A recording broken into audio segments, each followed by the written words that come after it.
Welcome to Narrowboat the James Mill. Hope you're well, thanks for joining me. I took the decision a couple of days ago to transform this boat from workshop to full-time liveaboard home. So all of my tools and all of the bits and pieces have been put away in the home that they are going to live in full-time, which feels great. There's enough storage on the boat, which is good, but it means the galley is now just a galley. The dinette and all the corridors and stuff aren't all clogged up with basically all my tools and bits and pieces that I need for the boat. Basically, I've worked through most of my stock now. The only room that needs any work now is the bathroom. Just need to finish the shower, really. Other than that, it's just chucking on a load of varnish everywhere. And obviously keeping it tool free and cleaner means that it's much better to put varnish on. But I've still got loads of painting to do on the outside. Obviously, still loads of stuff to do in here, but I can just get tools out when I need to. But first job, I need to sort out the deck. Okay, time to get this deck sorted out, prepped up and painted. The deck needs to provide a few key functions. Firstly, it must be non-slip. Secondly, it must allow for drainage. Thirdly, ideally it should be a lightish colour so it reflects the heat away from the engine, even though this engine is not off and on.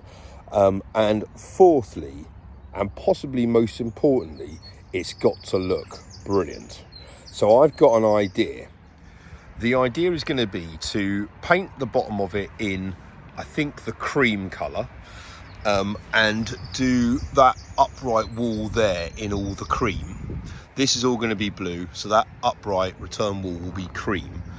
And on the actual deck, I'm going to use something called EVA foam, which is 100% waterproof. You can cut it with a knife and therefore it doesn't affect the waterproofness of it. And you can get it in deck style, so basically long strips. It's stick down stuff, and if I was to cut it nicely, I reckon I can make that look like a yacht deck. So that's the plan. I think I'm going to go for like a teak colour, which I reckon if this was all blue then, mostly, I reckon that deck in like a timber teak colour is going to look brilliant. No, I've changed my mind. I'm going to do the whole thing blue. I think this bit around here, this is all quite nice. Certainly when the deck's going to be a different kind of colour, that is going to stand out quite a lot. At the moment, it looks a little bit like a hire boat because they're all painted blue pretty much, aren't they? Without any other colours, just solid blue. So it does need something else. But yeah, that has made those lines there come out well nice. Oh yeah, that is absolutely brilliant.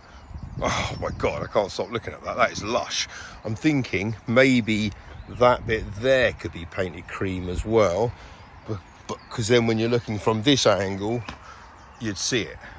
Whereas at the moment you don't. Got to come round to there. Oh, look at that. This is the next area that needs a bit of love and attention.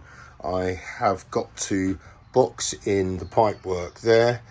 I should really fill those with something or other, some kind of spray foam or whatever. I've got to put the trim up here, and then I've got to put leather on the wall. Yes, more leather. And if you're like Kev Thompson and think that I've got some kind of fetish thing going on, you're wrong. I do not. I just really like this leatherette, and Kev Thompson put some money in my buy me a coffee, and I bought loads more of it, so thank you very much. My plan is basically, instead of painting anything that would, like a normal person would just paint, I'm going to cover in leatherette. But these walls are in really bad shape. That one's got holes all over it, this one has, so I've got to clean them all up and spray foam them first. But Kev, you are a diamond. Thank you, pal. And now I've done all my cabling behind this, I can now put in the bit of trim which will kind of come up the same height as that and go down to that part there and get it to look a bit like this one here, which has now been varnished. That's quite nice.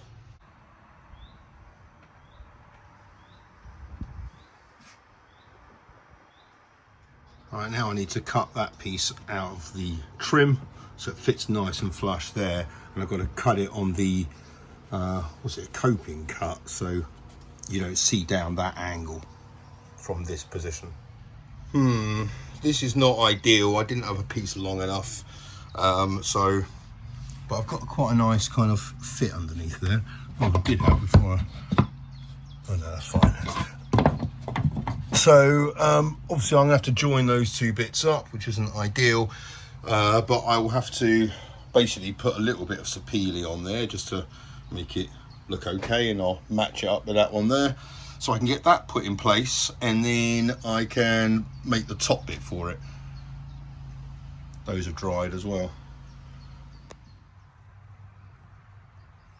Alrighty, that's gone all right. Now I can cover this wall.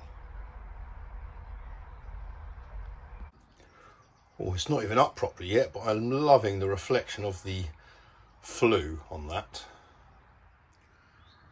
Alrighty, that feels really, really lovely.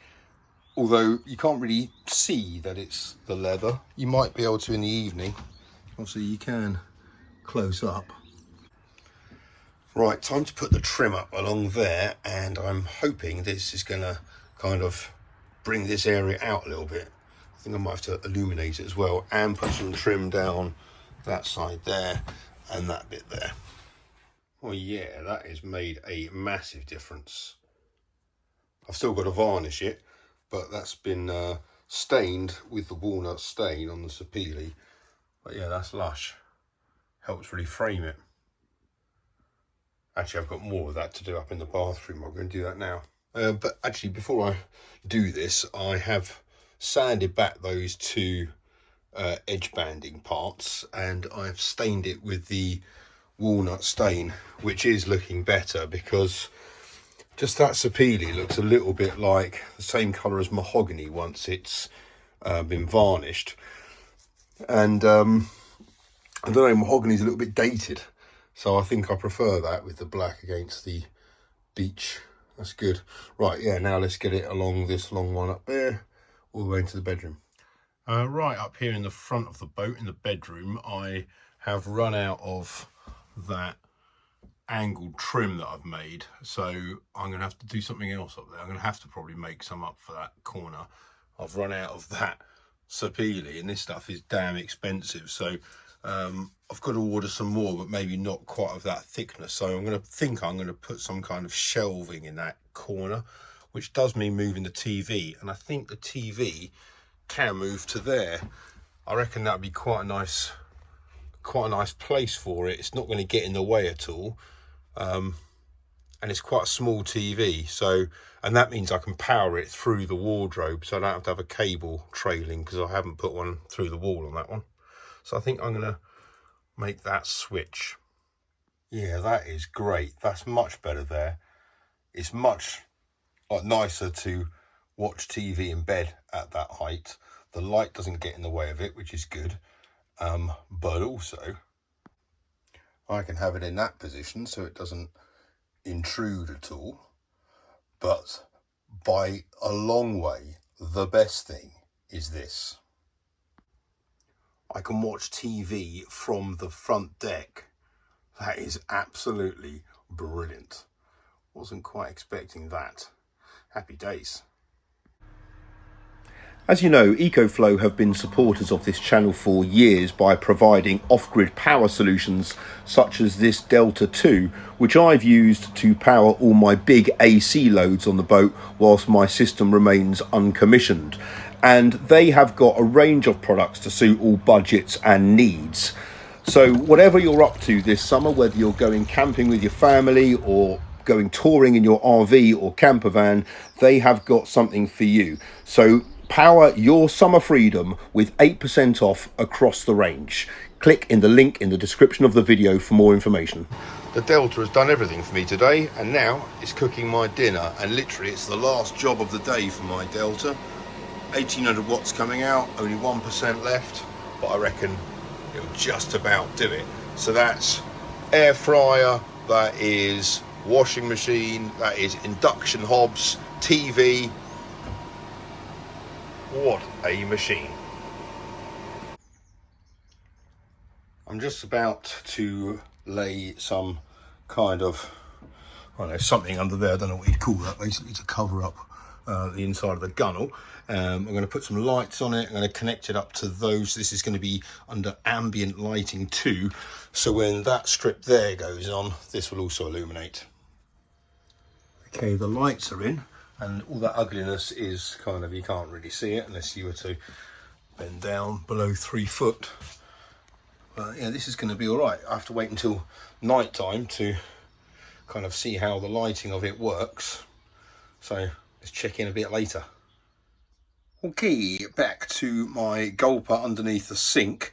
My setup before was the sink was coming, sorry, the basin was coming down and going into a Y, but the basic gravity brought all the water down there and filled up my shower. And even if I closed the plug in the basin to stop the air going up there, to stop that suction, it's basically not enough. So I don't think a gulper, even if I had a non-return valve on it, would work to use 2 different appliances. So a lesson learned for me there. So the sink now, so the basin is going to have to be gravity fed out. So I've taken this bit off the bottom of the basin there, which that went onto, and I'm just going to trim a little bit off it down to that line there, which is basically just going to mean that the hose going out, the drain going out, it's just not gonna, it's just going to be I just want a nice gentle gradient going out. And this one is going to have to be underneath the rubbing strake, not far off that one, but maybe somewhere down there. And I'm going to try to do this one properly, which basically means drilling from this side, the pilot hole, so I don't hit the rubbing strake again. Right, well, there it is. There's a bit of a kink in it, but it works. See it all flowing out.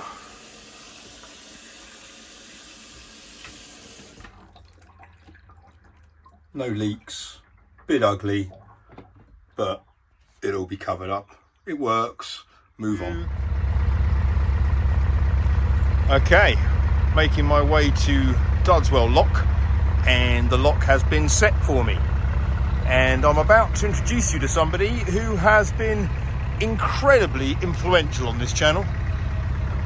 He's never been on it, but his impact has been huge, because that guy over there is Sean, and Sean is the guy that gave me this boat. He's been staying with me for the week, which has been lovely, and we've got a lot achieved, stuff we had to get sorted, and now we're going to have a cruise for our last night together. Not like that, you know what I mean, down to Burko. And what a night we've got for it. For newcomers on the channel, that boat there, called Dope, which I did not name it, it was already named that before I got her. That was my first ever boat. So glad to see she's floating still, and the Yamaha is running, I've been reliably informed. This blue kind of bulkhead here I'm well happy with. It's much better than the cream. Obviously the cream's only the undercoat colour, but it was way too bright. Certainly on an evening like this where the light is behind me reflecting on it, that would be quite a tricky thing to have in your kind of glazing back at you. So I think that is better. However, the space needs to be broken up. You can, like traditional boats are painted with a heart shape kind of thing in the door, which it's nice, but this is not a traditional styled boat, so I'm not going to do that. I think I would like to have 2 little portholes in there, to be honest. It would give a bit of light into the galley. It means from the back here, if I've got doors closed like that, I can see in. I think it would be a nice feature. I don't need new back doors, but I do need new front doors. So yeah, that's going to be, I think, the way to go. But for the moment, obviously I don't have to do anything, but I think that would help break up this whole kind of space. I'm even going to put the leatherette behind the sink there. I know what you're all going to say, that it's going to get wet and blah blah blah and ruin it, but I think it's vinyl, so I don't think it's going to. Even if it did get wet, all my kettle's boiling, I better go. But once I illuminate underneath there, not only will you see the leather, but I reckon it's going to make a well nice reflection in the sink. Sorry, basin. People keep correcting me on that. Anyway, that's cool. Yeah, now that it's illuminated, you can really see that it's leather. Beforehand you can, and in daytime you can't really. It just looks like a matte kind of block of colour, or lack of colour if you like. But yeah, at night that is looking cool. Yeah, I'm happy about that. So I've got to basically do this long strip up here in leather, so now I know when it's illuminated it looks pretty cool. Yeah, that fills me with a bit more confidence. I've got to put some sapele up there to hide that seam there. I might put a few little shelving thingies up that side there, and some shelves over there because I need some more in the galley, because it's just not quite enough kind of like accessible storage in the galley, and I don't really want the countertops filled with stuff all the time. So yeah, I think that'll be the plan. So thank you so much. What? This? Oh, okay, since you asked, this is a trophy I won last week in County Mayo. Me and some old school friends went to play a few rounds of golf on what is arguably the most impossible golf course I've ever played. And I won nearest the pin on a hole where basically it's 8 of us, and I was the only one who hit the green. So I win it by default, but it was actually quite close. If other people hit the green, I think I was 9 foot from the pin, which for someone who plays golf like once every year and a half, I'll take that. Thank you so much for watching. Until next time, take care. Bye bye.